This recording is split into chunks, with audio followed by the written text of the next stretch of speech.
Hi, I'm Randy Reed. It's todayinlighting.com, Monday, 12 May, and I hope you had a nice weekend. We're sponsored by Amerlux. Discover the innovative Hornet 2.5-inch monolithic downlight family where cutting-edge design meets exceptional performance. If you enjoy Today in Lighting, please hit the like button. Here are the stories making news.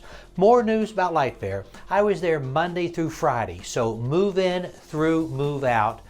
And the move-ins and move-outs were exceptional. No problems at all. It's what happened in between that concerns me. I asked for feedback and it came from all directions. Conversations at the show, emails, and a few phone calls. Thank you for your input. I now have a detailed plan of ideas to help improve LightFair. And to be clear, these suggestions are not just mine, they're yours. I want to emphasize that we heard a fair amount of positive feedback. Attendees praised the Luminary Leader program, the flat rate drayage option, the education, and the blackout lighting, to name a few. Pure Edge Lighting told me they were extremely happy with their experience, and one senior executive even commented that it was their best LightFair ever. However, many industry voices believe it is time to blow it up and start over. We'll be sharing those suggestions throughout the week.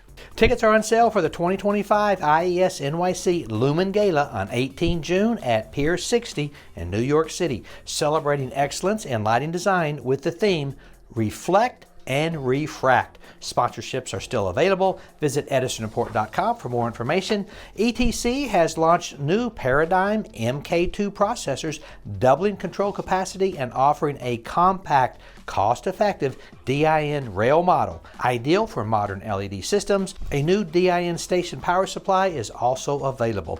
Details at designinglighting.com. On Friday, the Dow lost 119 points. NASDAQ gained 1 point, which technically is 0%. Energy Focus was down 4%. Orion was down 5.5%. That's it. Go light up the world. Have a great week. Pray for peace.